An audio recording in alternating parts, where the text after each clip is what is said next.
नमस्कार दोस्तों। आज मैं आपसे बात करने वाला हूं सीपीसी पार्ट 5 को लेकर। इससे पूर्व मैं एक स्क्रीनशॉट आपके सामने दे रहा हूं। इसमें आप पढ़ रहे होंगे।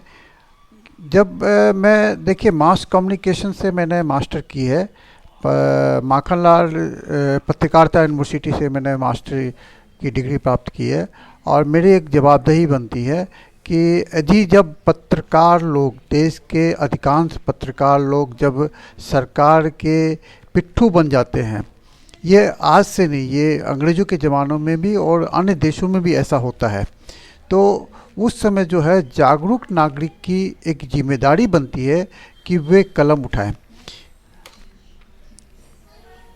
दोस्तों, मैं जो लॉ क्लास कर रहा हूँ, लॉ के क्लासेस कर रहा हूँ, उसमें मेरा जो सब्जेक्ट आज जो है वह है सीपीसी को लेकर के।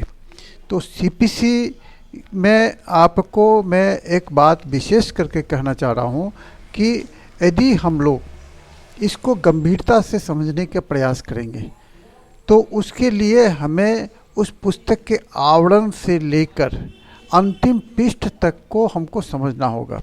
जब तक आप उसके आवरण, उसकी भूमिका, उसके इंडेक्स को नहीं समझेंगे, आपकी पढ़ाई बेकार है।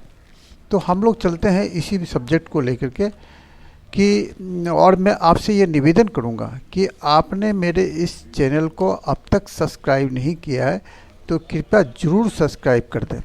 क्योंकि मेरा ये जो कोर्स है, पढ़ाने का जो उद्देश्य ये है कि आप जो परीक्षा दे रहे हैं या जो लॉ की पढ़ाई कर रहे हैं या जो प्रैक्टिस करने जा रहे हैं, उनके लिए ये बहुत ही महत्वपूर्ण होगा।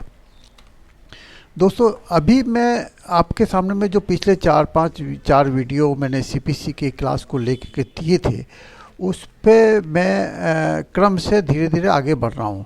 चूँकि पहला जो पार्ट था वो परिचय का था, और परिचय के बाद में अब हम लोग आ रहे हैं इसके इंडेक्स की तरफ में। क्योंकि इंडेक्स को हम लोग समझेंगे, इसके कंटेंट्स को हम लोग समझेंगे, फिर कंटेंट्स के बाद में हम लोग चैप्टर वाइज जो है इसको पढ़ेंगे। तो कंटेंट में देखिए कि ये यहाँ पर जो है, ये रोमन में जो 11 जो लिखे हुए हैं, ये 11 पार्ट हैं और एक हिस्सा जो है प्रिलिमिनरी का है, प्राथमिकी, जिसको सेक्शन 1 से 8 तक में दिया हुआ है। यानी कि कुल 12 भागों में इसको बांटा गया है। और ये जो है सीपीसी जो है, जो एक्ट बना था, जिस साल में एक्ट बना था, उस साल का 5वां नंबर एक्ट है।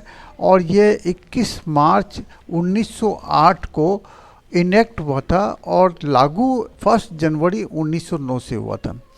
देखिए यहाँ पर आप देखिए, ये जो पार्ट जो लिखे हुए हैं, ये पार्ट आपको, प्रत्येक पार्ट को हम लोग जो है 12 हिस्सों में पढ़ेंगे।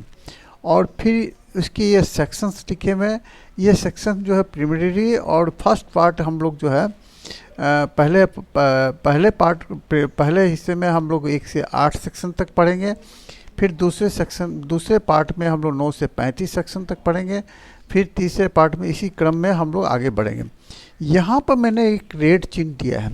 ये रेड चिन्ह आप देखिए, रूल्स शब्द को लेके के आप कंफ्यूज नहीं हो जाए, इसलिए मैंने यहाँ पर रेड मार्क किया। क्योंकि शेड्यूल्स जब हम लोग पढ़ेंगे, उसके अंदर भी आपको रूल्स हैं, ऑर्डर्स और रूल्स हैं। इसलिए मैं यहाँ पर स्पेशली मार्क कर रहा हूँ कि आप इसको लेके के कंफ्यूज ना हो, इसलिए मैं इस चैप्टर को अलग से दिखा रहा हूँ। देखिए पार्ट 10 में ये जो रूल्स लिखे हुए, ये रूल्स है क्या, ये समझ लीजिए आप। ये जो है, ये कह रहा है कि जो फर्स्ट शेड्यूल, माने कि ये जो इसमें पहले 5 शेड्यूल थे, आपको मैंने पढ़ा चुका है कि 5 शेड्यूल में 4 शेड्यूल जो रद्द हो चुके हैं, एक ही शेड्यूल बचा हुआ है जिसमें ऑर्डर्स हैं, 58 ऑर्डर्स हैं और उसके रूल्स हैं। तो ये जो पार्ट 10 का जो रूल्स है, उसमें ये जो शेड्यूल्स के जो रूल्स हैं, ये इंटर आ गए हैं। ठीक है। और इसके अलावा हाई कोर्ट्स को भी अपने अधिकार हैं, उसी प्रकार राज्य को भी अपने अधिकार हैं कि वे अपने रूल्स बना सके सिविल प्रोसीड्यूर एक्ट के अंदर में। उसकी एक नियम है, व्यवस्था दी हुई है, उस व्यवस्था को आप पढ़ लेंगे तो आपको काफ़ी समझ में आ जाएगा। इन्हीं शब्दों के साथ मैं ये वीडियो यहीं पर समाप्त करता हूँ।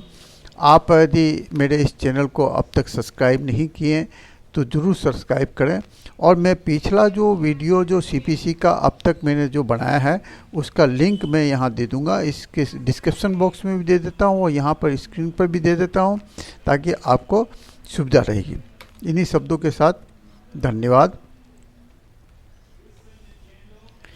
मैं आपसे पुनः निवेदन करूंगा, आपने इस चैनल को अब तक सब्सक्राइब नहीं किया तो कृपया ज़रूर ज़रूर ज़रूर रिक्वेस्ट करता हूं कि आप इसे सब्सक्राइब करें। धन्यवाद।